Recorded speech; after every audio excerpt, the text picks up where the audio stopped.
नमस्कार दोस्तों, अनिल चोपड़ा स्वागत करता हूं आप सबका इस वीडियो में। दोस्तों आज मैं वीडियो बना रहा हूं कि ड्रैगन फ्रूट में फ्लावरिंग को हम कैसे बढ़ाएं और जो फ्लावरिंग आ रहा है उसको हम फ्रूटिंग में कन्वर्ट करने के लिए क्या क्या खाद का ध्यान रखें, पानी का कितना नियमन रखें और इसके साथ सॉइल एप्लीकेशन मतलब जो बेजल डोज है उसमें क्या मेंटेन करें और ड्रिप सिस्टम से क्या मेंटेन करें, ये सारी चीज़ें मैं इस वीडियो में आपको बताने वाला हूँ। तो इस वीडियो को आप एंड तक ज़रूर देखें। और दोस्तों आप पहली बार हमारे चैनल पे आए तो हमारे चैनल को सब्सक्राइब करें और साथ में बेल घंटी को ज़रूर दबाएं ताकि हमारा हर वीडियो का नोटिफिकेशन आप तक पहुँचता रहे। तो दोस्तों अभी जो मौसम चल रहा है ये मौसम है बारिश की स्टार्टिंग का और समर की एंड का, धूप की एंड का। तो इस टाइम प्लांट है वो पूरा ट्रेस में है, ट्रेस से निकल के बाहर हो रहा है और कुछ फार्म में बाहर होके फ्लावरिंग आ भी गया होगा और कुछ जगह फ्रूट रेडी होने का भी स्टार्ट हो गया होगा। तो इस टाइम पे क्या होता है जनरली कि प्लांट ट्रेस में रहता है तो जो फ्लावरिंग निकलता है वो फ्लावरिंग येलो होके ड्रॉप आउट ज़्यादा हो जाता है। तो हर सीज़न में हर साल पहली बार जो स्टार्टिंग होता है फ्लावरिंग, तो ये फ्लक्चुएशन हमें बहुत सारे फार्म में देखने को मिला है और बहुत किसानों के वहाँ पर ये ड्रॉपिंग भी ज़्यादा हो रहा है। तो दोस्तों अगर आपका जो फार्म है उसमें प्लांट लगा है वो ट्रेस में नहीं होंगे इस वक्त, तो आपके उधर फ्लावरिंग आएगा वो ड्रॉप आउट कम होगा और कन्वर्ट ज़्यादा होगा फ्रूटिंग में, तो आपका प्रोडक्शन इससे बढ़ेगा। लेकिन इस वीडियो में हम डिस्कस करेंगे कि इस टाइम हम क्या फर्टिगेशन मैनेज करें बेजल डोज के अंदर और ड्रिप के साथ। तो दोस्तों इसमें मैं आपको फर्टिलाइज़र के लिए दो ऑप्शन से बात करता हूँ। पहला ऑप्शन है जो मैं आपको बता रहा हूँ, उसमें हम सॉइल एप्लीकेशन मतलब बेजल डोज के अंदर हम क्या इनपुट कर सकते हैं। तो इस टाइम आप घन जीवामृत, इसके अलावा आप कोई भी कंपोस्ट खाद है अच्छी क्वालिटी का वो ले लीजिए। ये दोनों में से 5 से 7 केजी इसके अंदर ऐड करिए बेजल डोज में। और ये नहीं करना है तो इसके अलावा आप राइजिंग लीफ पैलेट फर्टिलाइज़र का आप उपयोग कर सकते हो। पर पोल के हिसाब से हमें 2 से 3 केजी डालना है। ये फर्टिलाइज़र मैं आपको इसलिए रिकमेंड कर रहा हूँ कि इसके अंदर बहुत सारे न्यूट्रिशन आते हैं, बहुत सारे इंग्रेडिएंट्स इसके अंदर मिक्स किए हैं कंपनी ने, जिसके अंदर वर्मी कंपोस्ट है, कोकोपीट है, रॉक फॉस्फेट है, चिकन मिन्योर है, नेचुरल एमिनो एसिड है, नेचुरल ह्यूमिक एसिड डाला हुआ है, अल्फाल्फा डाला हुआ है, एलोवेरा डाला हुआ है। ऐसे बहुत सारे कंटेंट इसके अंदर डाले हुए और एक पैलेट के रूप में बनाया है जो 100% ऑर्गेनिक है, जिसका मैं कॉन्टैक्ट नंबर आपको स्क्रीन के ऊपर देता हूँ। आप कंपनी का कॉन्टैक्ट करके आपके हिसाब से मंगवा सकते हो। और दूसरा अगर आपको पूरे भारत में चाहिए तो कंपनी आपको हेल्प करती है, वो भी हमारे लिए बेनिफिट होता है। आप दोनों में से कोई भी आपके हिसाब से चूज कर सकते हो। मैंने दोनों ऑप्शन आपको दिया है, एक रेडीमेड चाहिए तो रेडीमेड, और आप लोकल से कोई भी खाद अच्छी वाली क्वालिटी का यूज़ करना चाहते हो तो वो भी आप यूज़ कर सकते हो। इसके साथ डीएपी लेना है 300 ग्राम पर पोल के हिसाब से ये खाद डालना है। इसके साथ पोटास 200 ग्राम और एसएसपी 200 ग्राम सिंगल सुपर फॉस्फेट इसके साथ 200 ग्राम मिलाना है। ये सब मिला के हम पोल के बगल में रिंग बना के इसके अंदर हमें अप्लाई करना है। ये पूरा आपको बेजल डोज में डालना है ताकि उसको जो न्यूट्रिशन चाहिए वो हम उसको फिलफुल करवा सके। दोस्तों ये न्यूट्रिशन हमें क्यों देना है कि ये जो ड्रैगन फ्रूट का प्लांट है उसकी रूट है ना वो एकदम लंबी नहीं होती, दूसरे प्लांट की तरह वो लंबी नहीं जाती। उसकी रूट है वो 2 से 3 फीट के राउंड में ही होती है। तो उतने में से हमें जो न्यूट्रिशन चाहिए, जो फ्रूटिंग लेना है, उसको सफिशेंट खाद्य पदार्थ चाहिए, वो शायद कम पड़ेगा। अगर न्यूट्रिशन कम पड़ा तो फ्रूट की साइज़ कम हो जाएगी, फ्लावरिंग ड्रॉपिंग आएगा, फ्रूट की शाइनिंग नहीं बढ़ेगी। ये सारे इश्यूज थोड़ा थोड़ा हमें दिखेगा। और वो दिख भी रहा है अलग अलग किसानों के, जहाँ अपनी मिट्टी के हिसाब से जो न्यूट्रिशन डेफिशिएंसी है उस हिसाब से हमें दिख भी रहा है। लेकिन 100% हम ऑर्गेनिकली करने जाएंगे तो भी कुछ ना कुछ हमें इसमें से प्रॉब्लम आ सकते हैं। इसलिए मैं आपको मिक्स में पूरा बता रहा हूँ कि ये खाद को हम मैनेज करेंगे तो इसमें से हमें अच्छा आउटपुट मिलेगा। लेकिन ये जो मैं खाद बता रहा हूँ वो आपकी मिट्टी के हिसाब से, आपके एरिया के हिसाब से, आपकी पानी के हिसाब से और आपके काम करने की तरीके के हिसाब से प्लस माइनस इसका डोजेस आप कर सकते हो। मैं आपको एक एवरेजली डोजेस बता रहा हूँ। इसके साथ दोस्तों हम ड्रिप में जो फर्टिगेशन करेंगे उसका मैं थोड़ा आपको शेड्यूल बता देता हूँ। उसको भी हमने मैनेज किया तो उसका भी परफॉर्मेंस हमें बेस्ट मिलेगा। तो सबसे पहला राउंड NPK आता है 05234 और NPK आता है 13045। तो ये दोनों को 2-2 kg हमें पर एकड़ के हिसाब से ड्रिप के अंदर इसको छोड़ना है। ये पहला राउंड। इसके बाद दूसरा राउंड कैल्शियम नाइट्रेट 5 kg पर एकड़ के हिसाब से, इसके साथ प्लस करना है बोरॉन 250 ग्राम के हिसाब से पर एकड़ के हिसाब से। ये दूसरा राउंड हमें ऐड करना है। अब तीसरा राउंड एमोनियम सल्फेट 5 kg, इसके साथ NPK आता है 19-19-19, उसको हमें 2 kg लेना है। और इसके साथ मिक्स माइक्रो न्यूट्रिएंट्स अच्छी कंपनी का, कोई भी कंपनी का आप परचेस कर सकते हो, 500 ग्राम वो मिलाना है। ये 3 को मिला के पर एकड़ के हिसाब से हमें राउंड देना है। इसके बाद चौथा राउंड जीवामृत या एडवांस जीवामृत पर एकड़ के हिसाब से 400 लीटर। इसके साथ अच्छी क्वालिटी का वाम कल्चर ले लीजिए, उसको एक बार आप पर एकड़ के हिसाब से डोज दे दीजिए। और इसके साथ ह्यूमिक एसिड पाउडर फॉर्म में आपको परचेस करना है, 1 kg पर एकड़ के हिसाब से हम डोज दे सकते हैं। ये जो 4 डोजेस मैंने बताया वो हर 5 से 10 दिन का बीच में गैप रख के आप लगातार इसको 1 2 3 4 करके डोज दे दीजिए। ये डोजेस पूरा हो गया उसके टाइम शायद आपके फार्म में फ्लावरिंग आना भी स्टार्ट हो जाएगा। और जो फ्लावरिंग आया है उसको हम मैक्सिमम सेटल हो उस दिशा में काम भी करना चालू कर देंगे।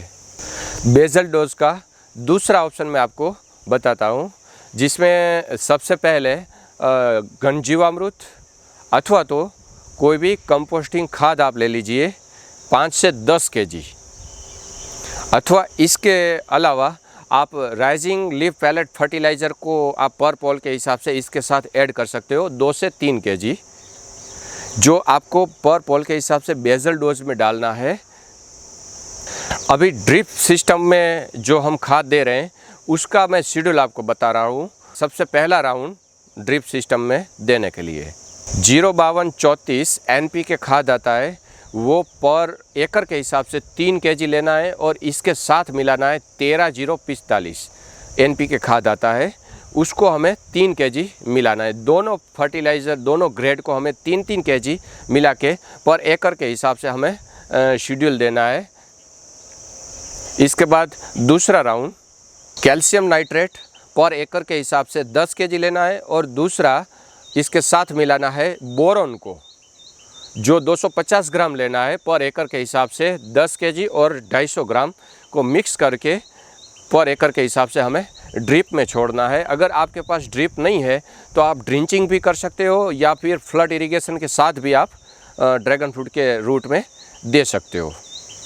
अब तीसरा राउंड जीवामृत आप बना रहे हो तो जीवामृत, या एडवांस जीवामृत बना रहे हो तो एडवांस जीवामृत।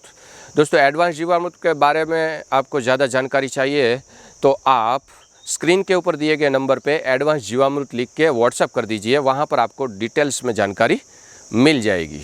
तो दोस्तों जीवामृत बनाते हो तो जीवामृत, एडवांस जीवामृत बना रहे हो तो एडवांस जीवामृत पर एकड़ के हिसाब से हमें 400 लीटर देना है।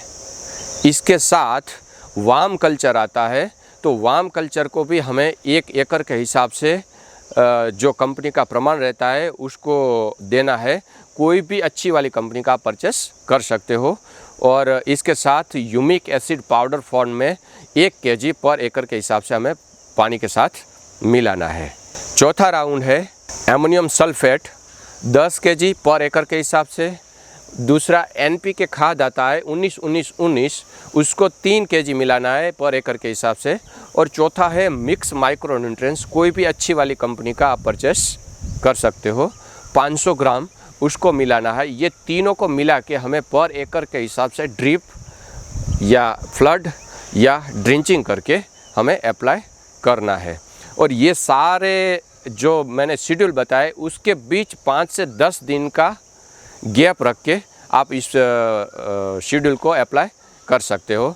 ये सारा जो मैंने ऑप्शन 1 और ऑप्शन 2 बताया, ये शेड्यूल आपका ख़त्म होने आएगा उस टाइम पे या उसके बीच में आपके फार्म से फ्लावरिंग आना भी स्टार्ट हो जाएगा। लेकिन कुछ जगह ऐसा भी हो सकता है जहां प्लांट ट्रेस में ज़्यादा हो और ट्रेस से निकल के फ्लावरिंग आ रहा है, तो उस टाइम फ्लावरिंग ड्रॉपिंग का इश्यू आपको ज़्यादा हो सकता है। अगर आपके पत्ते हेल्दी है और ये आप खाद मेंटेन करोगे तो आपका जो ड्रॉपिंग रेशियो है वो भी डाउन हो जाएगा और जो फ्लावरिंग निकला है वो भी सेटल होना चालू हो जाएगा। तो दोस्तों ये शेड्यूल यहाँ पर ख़त्म नहीं होता, कुछ और भी चीज़ें हैं हमें ध्यान रखनी है, वो भी मैं आपको बताता हूँ। इस वीडियो में आगे बढ़ने से पहले एक निवेदन करूँगा कि दोस्तों अभी तक आप हमारे साथ जुड़े नहीं हैं तो हमारे साथ जुड़ने के लिए इस चैनल को सब्सक्राइब करें और साथ वाली बेल घंटी को ज़रूर दबाएं ताकि हमारा हर वीडियो का नोटिफिकेशन आप तक पहुंचता रहे। दोस्तों टेलीग्राम पे हमारे साथ जुड़ने के लिए मैं आपको डिस्क्रिप्शन में लिंक देता हूँ, वहाँ जाके आप टेलीग्राम में हमारा ग्रुप ज्वाइन कर सकते हैं। वहाँ पर बहुत सारी टेक्निकल चीज़ें हम अलग अलग हॉर्टिकल्चर क्रॉप की आपके साथ शेयर करते रहेंगे और आपके पास जो अच्छा आइडियाज़ है तो हम सीखने के भी लिए वहाँ पर आपको मिलते हैं और दूसरे किसानों को हम वो शेयर करने के लिए भी वहाँ पर जुड़ेंगे। ड्रैगन फ्रूट में फ्लावरिंग के वक्त हमें स्प्रे में क्या ध्यान रखना है, तो उसके लिए मैं आपको एक डोज सजेस्ट करता हूँ कि आप कैल्शियम नाइट्रेट ले लीजिए, इसके साथ बोरॉन ले लीजिए और इसके साथ चिलेटेड जिंक ले लीजिए। इसका मैं आपको प्रमाण नहीं बता रहा हूँ, क्यों नहीं बता रहा हूँ कि आप जहाँ से परचेस करो वो कंपनी का क्या परसेंटेज है, उस हिसाब से आप स्प्रेइंग के अंदर पर लीटर के हिसाब से ऐड करके आप फार्म में स्प्रे कर सकते हो। और ये स्प्रे एक बार किया तो 15 दिन के बीच गैप रख के दोबारा दूसरा स्प्रे करना है 15 दिन के बाद। तो ये 2 स्प्रे आप ध्यान में रखिए।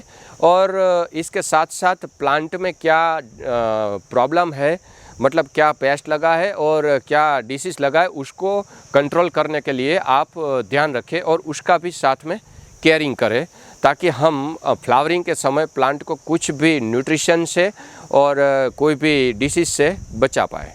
फ्लावरिंग के टाइम पे पानी का नियमन कैसे रखें, तो दोस्तों उसके लिए मैंने पहले भी एक वीडियो बनाया पानी के लिए, तो उसका लिंक मैं आपको आई बटन में देता हूँ, नीचे डिस्क्रिप्शन में भी देता हूँ, वहाँ जाके एक बार आप उसको अच्छी तरीके से देख लें। लेकिन अभी सवाल है कि फ्लावरिंग लेना है उस टाइम हमें पानी का कितना मैनेजमेंट करना है।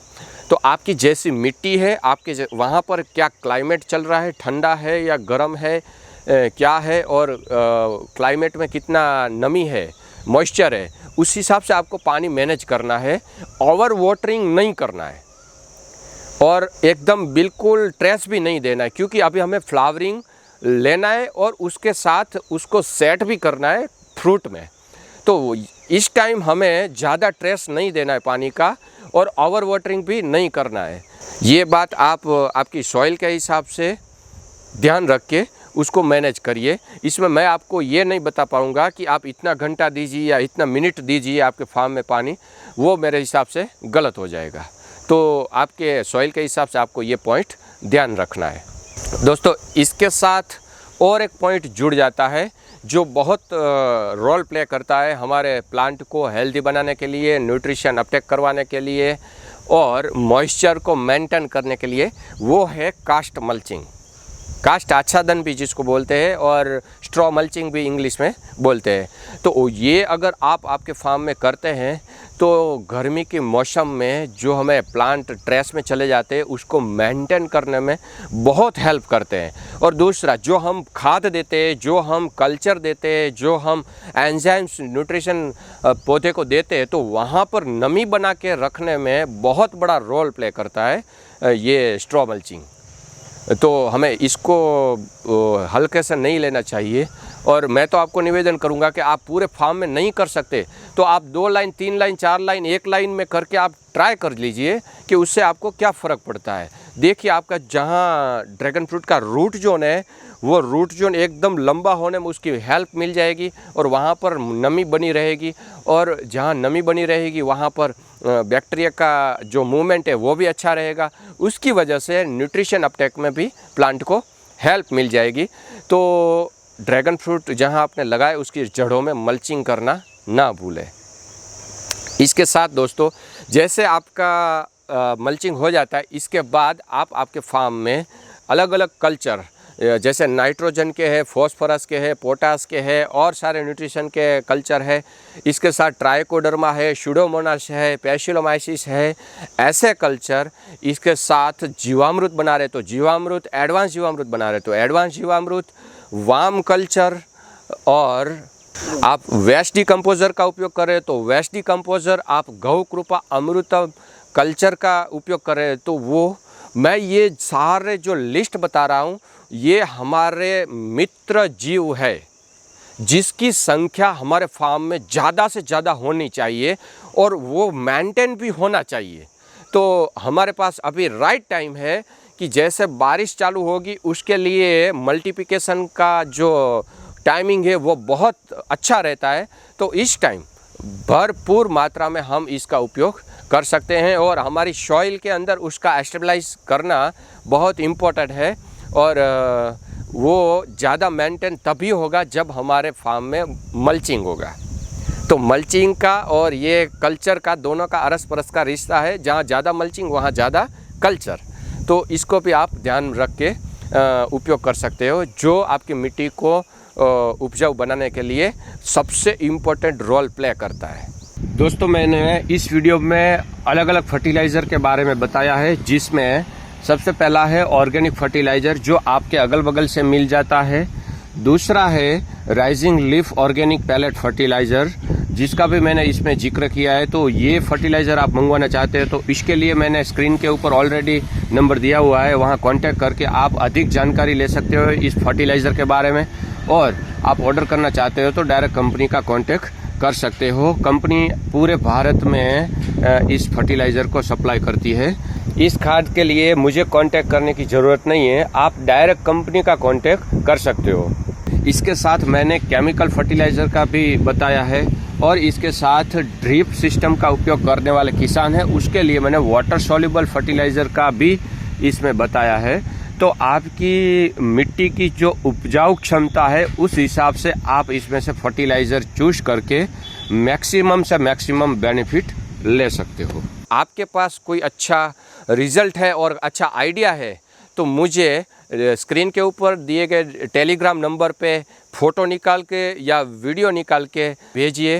वो वीडियो और फोटो का हम आपका पूरी स्टोरी का वीडियो बनाएंगे और दूसरों किसानों को भी हम शेयर करेंगे ताकि हम सीखें नया नया, और हमारे पास जो नया है वो हम दूसरे किसानों के साथ शेयर भी करें। ये कॉन्सेप्ट लेके हम अभी चल रहे हैं, तो ये पॉइंट भी आप ध्यान में रखिए। तो दोस्तों, इस वीडियो को मैं यहाँ पर ख़त्म करता हूँ। मिलेंगे नए वीडियो में, तब तक के लिए जय हिंद, जय भारत।